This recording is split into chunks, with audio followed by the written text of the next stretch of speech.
Name's Daniel Harris. I'm 34 years old, born and raised right here in Dallas, Texas. If you passed me on the street, you probably wouldn't look twice. I'm not flashy. I don't drive some luxury car or wear $1,000 suits. I'm just a guy who shows up every day, does his job, and tries to keep life steady. But here's the thing about steady lives: people think they can push you around. Because you're not the loudest voice in the room, they mistake quiet for weakness. And that mistake, that's what ruined everything for me at work. And it's what lit the fire that made me fight back. Before I get into the storm that nearly broke me, you've got to understand the kind of man I am. I grew up on the south side of Dallas, where neighbors still knew your name, where summer nights were spent on porches, and where your reputation mattered more than your bank account. My dad used to say, "Son, a man's word is all he's got." I carried that with me into adulthood, thinking if I worked hard and stayed honest, life would pay me back in kind. And for a while, it seemed to. I got myself a steady job at a logistics company downtown. Nothing glamorous, but I was good at it. Numbers, schedules, shipments, things that made other people's eyes glaze over. They made sense to me. I climbed slowly, not because I was anyone's favorite, but because I delivered. I thought that would be enough. I thought wrong. See, the office wasn't about who worked hardest, it was about who played the politics, who sucked up the best, who laughed the loudest at the boss's terrible jokes. I wasn't wired that way. I kept my head down, focused on the work, and maybe that's why I never saw it coming when the man I trusted to lead us, my boss, Richard Cole, decided to make an example out of me. That day started like any other.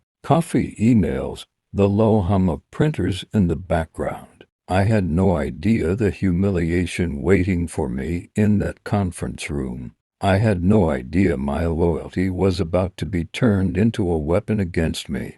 The conference room was already full when I walked in, the kind of tense silence that only comes before a big presentation. I had spent 2 weeks preparing the logistics plan, every chart, every forecast, every detail polished down to the decimal. This was my work, and I knew it inside out. I sat down with the quiet confidence, not the kind you brag about, but the kind that comes from knowing you've done the job right. I figured, for once, I'd get to show the higher-ups what I could really do, maybe even earn some respect from Richard, my boss. When Richard walked in, the room shifted. He had that swagger about him, the kind of false charm that fools people until you've been under his thumb long enough. He smiled, cracked a joke that only half the table laughed at, then looked at the screen where my presentation was already cued. And then he did something I'll never forget.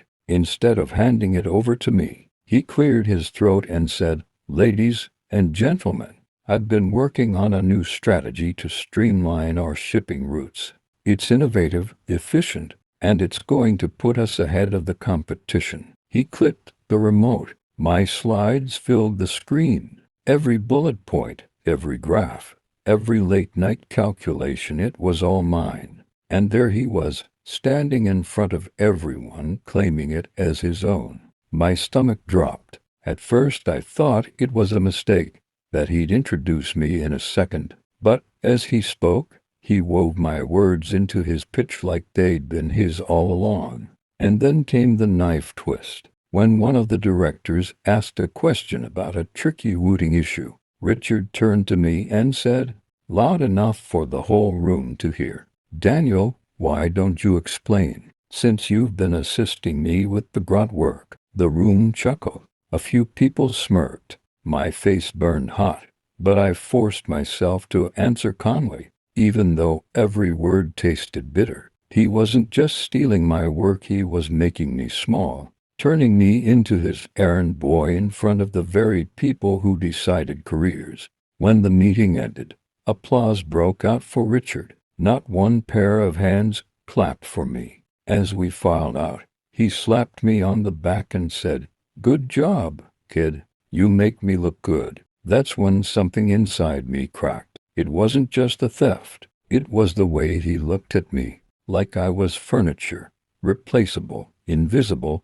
That was the moment I knew this wasn't just about work anymore. This was about dignity, and he had just taken mine. I don't remember much about the drive home that evening, just headlights blurring past me, and the dull roar of traffic that didn't seem to match the storm inside my head. I replayed the meeting over and over, every laugh, every smirk, every word Richard said echoing like it was carved into my skull. By the time I pulled into my driveway, my hands were shaking on the steering wheel. My house isn't much, a modest little place in Oak Cliff, with a creaky porch and paint that's starting to peel, but it's mine. It's the one space in this world I thought I had control over. That night, though even the walls felt like they were closing in on me, I sat in the kitchen with the lights off, staring at the table. My father's words came back to me. Asterisk, a man's word is all he's got. Asterisk, but what happens when someone takes your work, your name, your effort, and stomps on it like it's nothing? What does a man have left then? I wish I could tell you I brushed it off. I wish I could say I was strong enough to let it roll off my back, but I wasn't. The humiliation clung to me. I saw it in the mirror the next morning, in the slump of my shoulders, in the bags under my eyes. It followed me to the grocery store, when a cashier asked how I was doing and I couldn't even answer with a straight face. The worst part was facing my mother that weekend. She's 70 now, lives in a small assisted living home not far from me. She's the type who can read your soul just by looking at you. The minute I walked in, she tilted her head and said, "What's wrong, Danny?" I tried to brush it off, but she wouldn't let me. And so I told her not everything, but enough. She listened, her face hardening. And when I finished, she put her hand on mine and said, "Don't you ever let a man like that take your name from you. You hear me? Don't let him make you small." Those words burned themselves into me. I wanted to believe them, but part of me felt beaten down. I was tired of being overlooked, tired of keeping my head down, tired of playing by the rules while people like Richard played dirty and thrived. That night, as I lay awake staring at the ceiling fan turning slow circles, something shifted in me. For the first time, I let myself ask the question I'd been afraid of. Asterisk, what if I stopped playing by the rules too? Asterisk. The following week at work, I noticed things I'd been blind to before. It's strange how humiliation sharpens your vision. Suddenly, every crack in Richard's armor stood out like neon signs. I saw the way he stumbled through details he should have known, the way he dodged technical questions and leaned on others to fill the silence. I saw how he sweet-talked the executives, but treated the rest of us like dirt, barking orders in private and then grinning like a saint in public. It wasn't just me he was stepping on, it was everyone. The younger analysts, the interns, even the secretaries who worked twice as hard as he did. They all had that same look in their eyes I'd seen in my own reflection.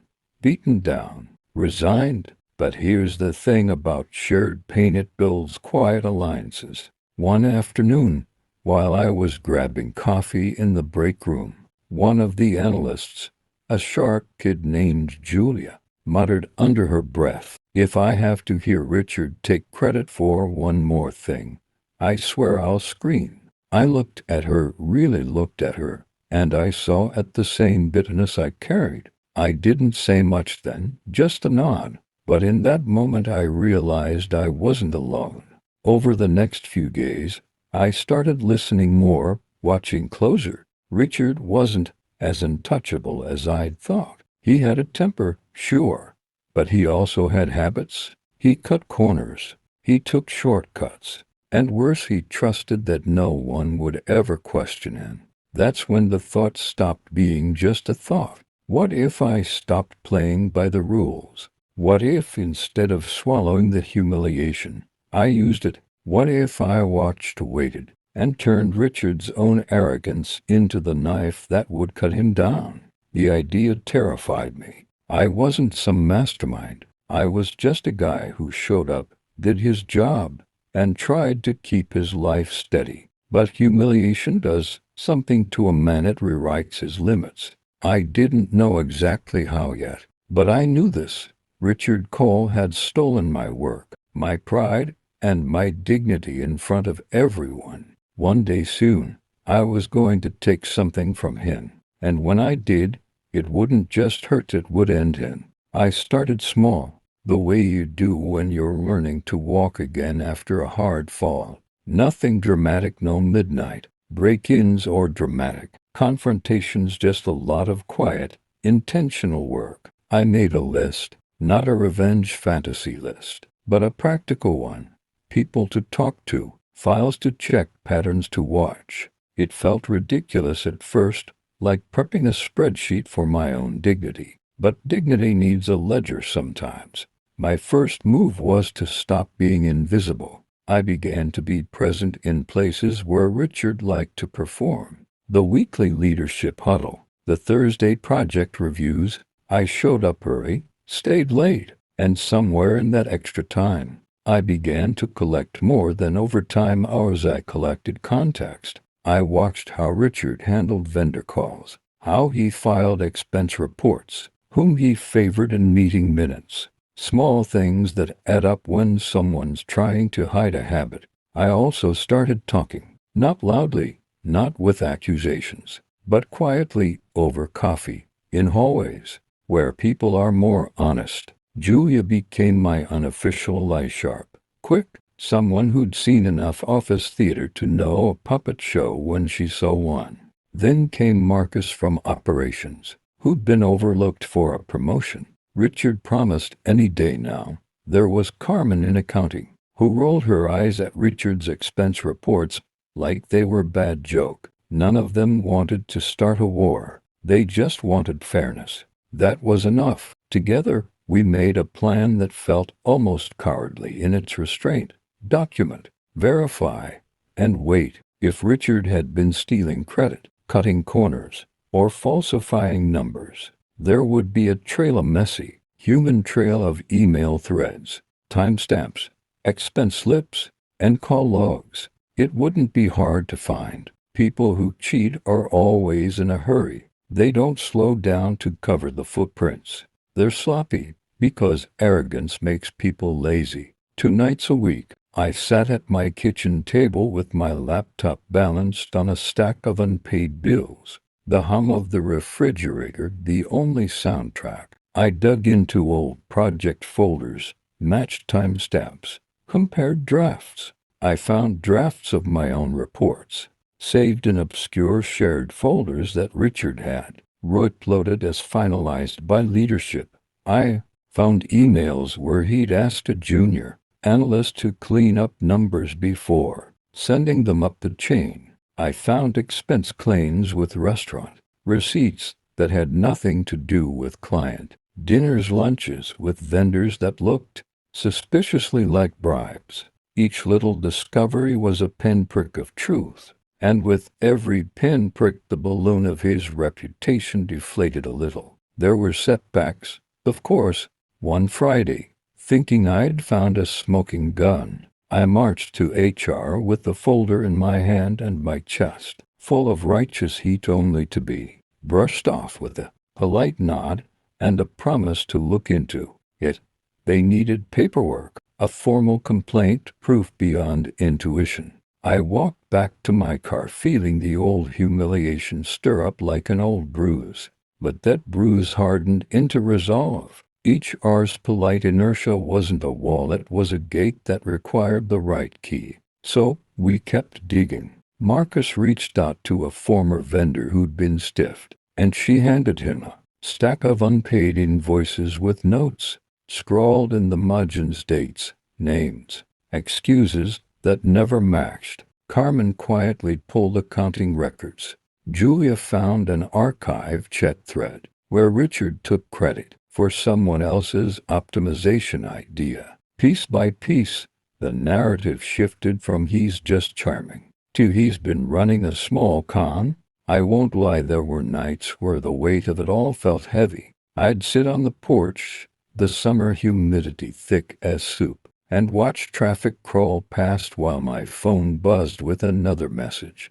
Do you really want to do this? My mother's voice in my head asterisk. Don't let a man like that take your name from you asterisk kept me steady. Sometimes revenge smells like righteous anger. Sometimes like stoic paperwork and patience. Mostly it smelled like burnt coffee at 2 in the morning. A subtle moment that I still remember came when, during one meeting, Richard launched into another monologue and stumbled over a figure. A pause, a small misread. Nobody in the room cared to correct him until I did. I asked a direct question about a line item he'd glossed over, and the room turned. For the first time since the humiliation, eyes landed on me with curiosity instead of pity. I answered, measured, and the sound of my own voice felt like a small victory. It wasn't dramatic, but it was real.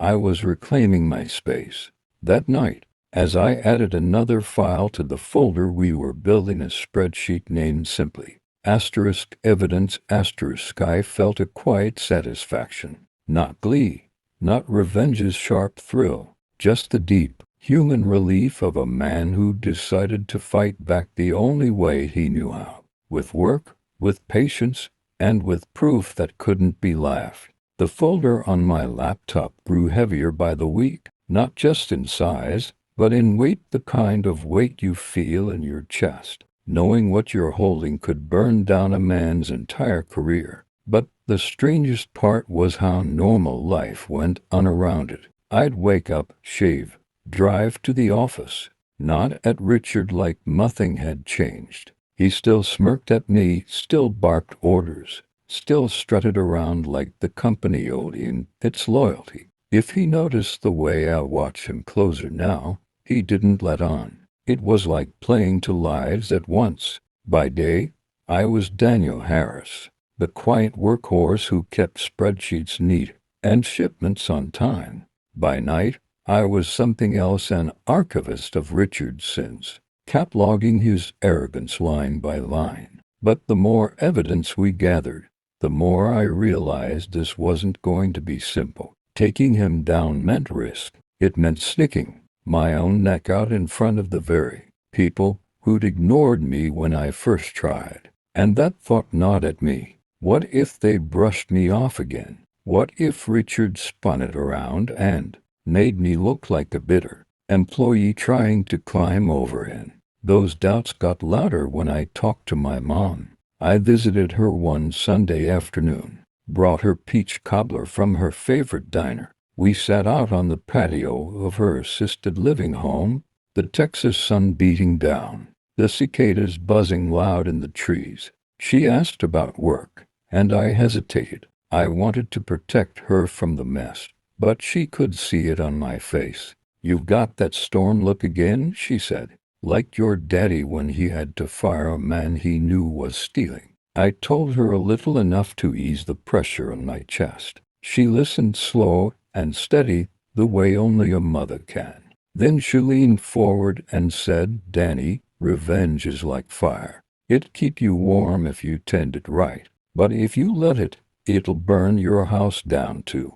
Those words stayed with me. I thought about them that night, staring at the ceiling fan's lazy spin. Was I feeding a fire that would keep me warm, or was I stacking wood for my own downfall? Still, every morning I went back to the office, back to the charade, and every afternoon I added more to the file. An email chain where Richard approved vendor payments that didn't match contract terms, a travel reimbursement for a trip that never happened, notes from Julia about a project Richard claimed credit for in front of the executives. Then came the moment that told me our fire was finally catching. Richard, in his arrogance, slipped up. During a Monday meeting, he made a big show about landing a new vendor. Deal that would save the company 6 figures annually. But Marcus, who handled operations,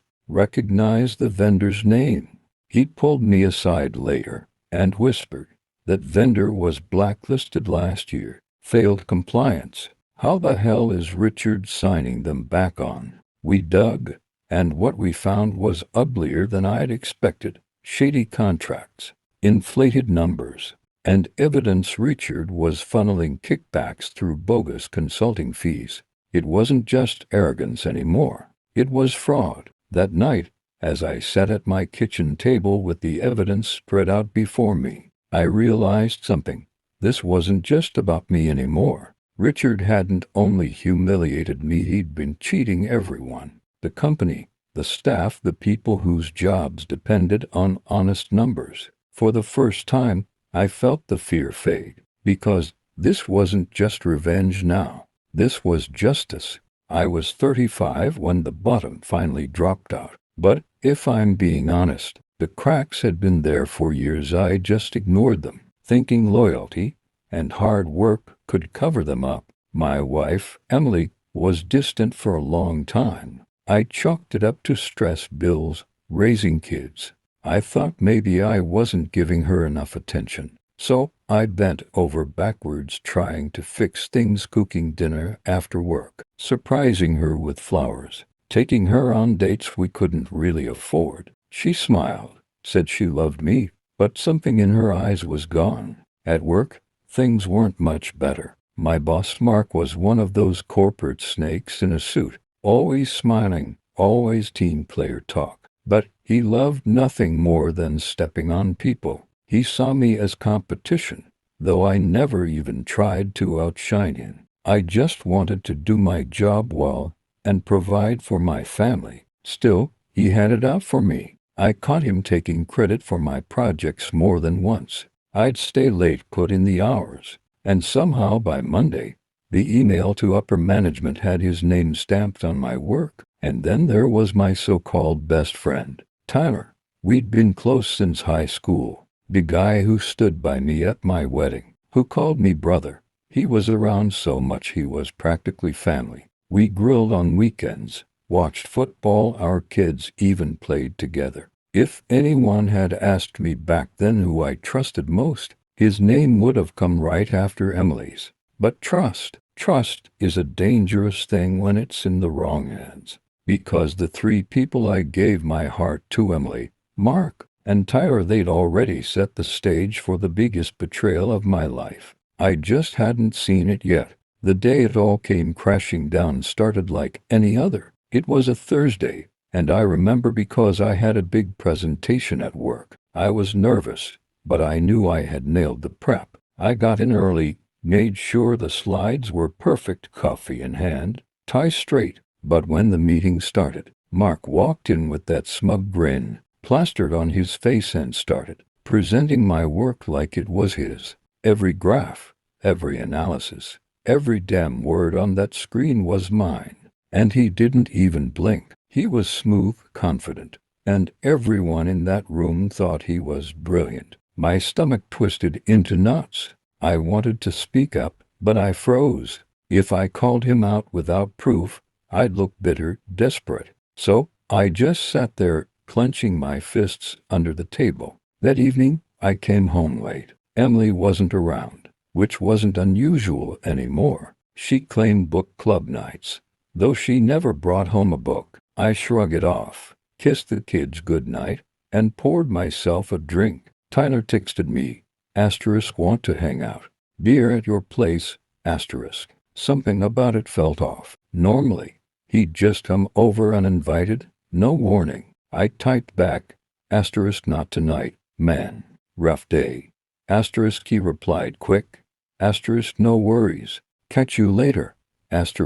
But then this is where everything shifted. I left my phone on the counter and went to grab another drink. A notification popped up. It wasn't for me. It was Emily's. She'd left her phone by the sink. A message from Tyler. It read, "I'll see you at the hotel, same room. Can't wait." My whole body went numb. At first, I thought I was misreading it, that maybe it was some sick joke. But the longer I stared, the clearer it became. My wife, my best friend, meeting up behind my back. I didn't throw the phone, didn't scream, didn't even cry. I just stood there silent, letting the betrayal sink deep into my bones. Because, in that moment, I knew my entire life, my marriage, my friendships, even my career wasn't just falling apart. It had been a lie all along. I didn't sleep that night. I just sat at the kitchen table in the dark, the glow of the fridge lights spilling every time I opened it for another beer I didn't even taste. My head kept replaying their laughter, their whispers, their touches that were never meant for me. At 3 in the morning, I finally grabbed my jacket and walked. The streets were quiet, just me and the hum of the streetlights. My chest felt like it was caving in, like someone had tied a rope around my ribs and kept pulling tighter. I thought about my kids, how Emily tucked them in with that same voice she'd probably used with Tyler, how Mark at work stole my ideas and smiled while doing it. Everywhere I turned, people I trusted were cashing in on my silence. I remember sitting down on the bench outside the diner. It was closed, but I could still smell the grease and coffee clinging to the air. And I asked myself, asterisk, when did I become the guy everyone thinks they can walk over, asterisk? That thought cut deeper than the betrayal itself, because it wasn't just Emily or Tyler or Mark. It was me letting it happen.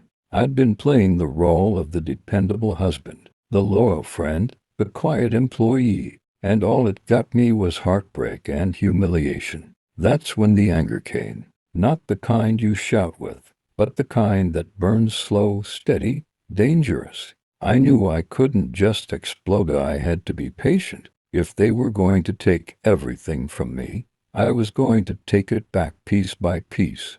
And I swore to myself under that flickering streetlight, they'd never see me coming. I spent the next few weeks walking around with a storm inside me. On the outside, nothing looked different. I still went to work every morning, still smiled when neighbors waved, still made small talk at the grocery store. But under all that, my mind was spinning like a machine that never shut off. I started small. I dug up every old email, text message, and receipt I had related to that property. I even went back to my dad's old filing cabinet, dusty, tucked away in the attic, and pulled out documents he'd saved. That man was old school, the kind who never threw away a single piece of paper. And now, those yellowed pages were my ammunition. Every line of my uncle's signature, every date, every agreement my father had written down, it was all there.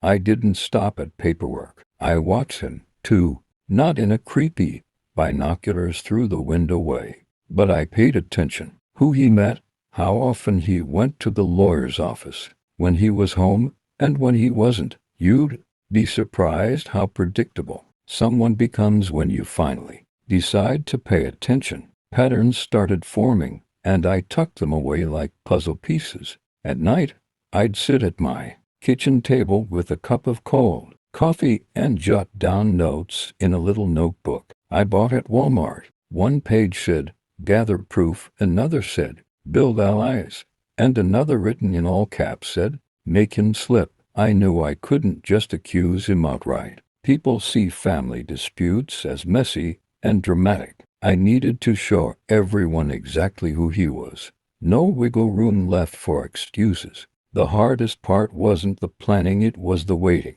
Every time I saw him pull into his driveway in that shiny new truck, bought with money that should have been mine, my fists clenched. I wanted to storm over, drag him out, and scream in his face. But I swallowed it down. Revenge is like slow-cooked barbecue. You rush it, you ruin it. I had to let it simmer. And in that silence, I realized something. I wasn't just fighting for money anymore. I was fighting for my father's memory, for the fairness he always believed in. My uncle thought he could erase all that with a pen stroke and a lie. I was about to show him just how wrong he was. The pieces were there. I just had to stop being the guy who noticed them and become the guy who used them. I started moving like a quiet clock, steady, predictable, impossible to panic. Julia and Marcus were the first people I trusted with real tasks.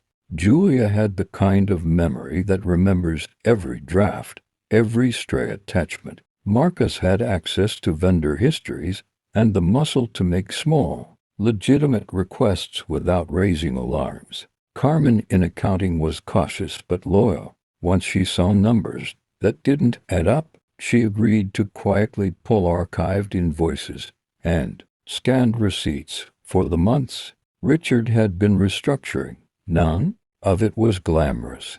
It was spreadsheets, phone calls, polite emails. But real work beats drama every time. We set up small, legal traps. Nothing illegal, nothing flashy, just procedures that forced transparency. Marcus asked a vendor for a routine compliance update they'd been dodging. That vendor showed up at the office, and Marcus steered the conversation toward past payments. The vendor, nervous, practical, slid a photocopied invoice across the table that didn't match the work performed. It had Richard's initials scribbled in the margin and an odd routing code that pointed back to one of his shell accounts. Paper trails don't swear, they just show up. Julia did something simple and brilliant. She created a new project folder in the shared drive, uploaded a draft proposal with clearly dated timestamps, then left the permissions open. Within a week, she watched the folder history and saw the file duplicated and renamed under Richard's leadership folder. That little digital fingerprint, who opened, who copied, who renamed, was the kind of quiet proof a judge or HR couldn't laugh away. There were close calls, of course. One afternoon, I was in the server room, just me and the humming Rex check-in, a log, when Richard walked in. He'd come down for some hands-on leadership photo op, and for a terrifying second our eyes locked. I nearly dropped the USB stick with the copied files into my pocket. He asked what I was doing. I smiled, said something about clearing cache, and he barked a laugh and left. My hands shook for a long time after. That was the night I learned the most dangerous part of revenge isn't the plan. It's your own fear of getting caught. The turning point came when Carmen found a recurring payment small enough to fly under normal scrutiny, large enough over months to matter, labeled as consulting, paid into an LLC registered to a name none of us recognized. Jenna helped trace that LLC back to a mailbox service outside the city. We took that to our quiet ally at the bank, the one who'd been burned by Richard years ago and owed us nothing. He looked at the pattern and said, "This is clean enough for an audit." He didn't say it lightly,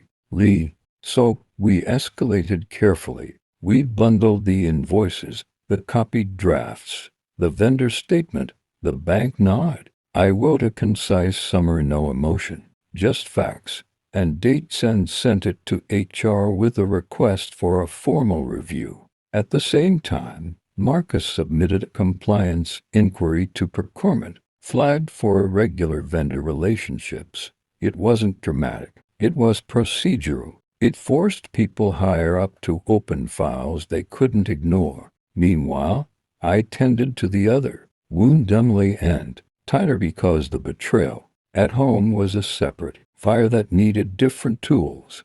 I didn't explode. I documented. I saved messages. I kept screenshots.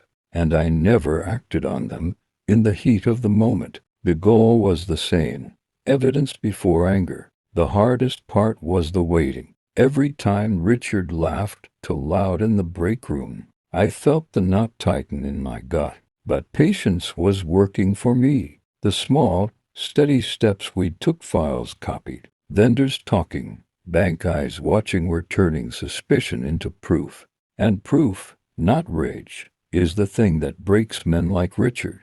The waiting paid off sooner than I thought. 2 weeks after we submitted the compliance inquiry, the first ripple appeared. HR sent out a vague email about routine process checks, scheduled a surprise audit of all current projects. Richard brushed it off in a staff meeting, even joked about how audits were part of doing good business. But I saw the flash of something in his eyes when the email was read aloud, something tight, a flicker of calculation. He knew. I played my part like a background character. I asked neutral questions, took notes, kept my head down. Meanwhile, Julia leaned into the audit quietly. She passed along the file duplication log without making it look like an attack. Carmen prepared her reports with absolute precision, lining up every transaction. Marcus kept vendors in the loop, steering conversations without showing his hand. The beauty of an audit is that it doesn't argue. It doesn't scream or accuse. It just shines a light, and people either stand steady or squirm. Richard squirmed. One afternoon, I walked past his office and saw him pacing, phone in hand, voice low but urgent. He snapped at his assistant, slammed the door, then went silent for an hour. Later, we learned he'd been calling the LLC, contact the fake consultant, whatever he said didn't matter. By then, the trail was too clear to scrub. But here's the thing about revenge, it rarely unfolds in one perfect, cinematic strike. Real revenge is a slow grind. There were days I doubted myself, nights I lay awake wondering if he'd find a way to bury everything. If my own colleagues would back out of fear. Even Emily and Tyler haunted me. Tyler still showing up to work. Emily still living in my house. The weight of betrayal pressing on me while I wore the mask of patience. The breaking point came when the auditors found a single discrepancy Richard couldn't explain away. It wasn't even the largest fraud, it was small. Maybe $10,000 misallocated, but it was enough to prove intent. When confronted in a closed meeting, he fumbled, said it must have been a clerical error. They pressed harder, asked for documentation, and he promised to provide it later.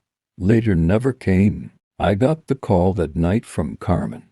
They're escalating it to corporate. He's not in control anymore. Her voice had a steady satisfaction to it. That was the moment I knew the gears were finally turning in my favor. At home, I stayed quiet. Emily noticed the change in me, the calm, the way I didn't rise to arguments anymore. She asked once, "Why are you so cold lately?" I looked her in the eye and said, "Because I've learned not to waste heat on people who burn me."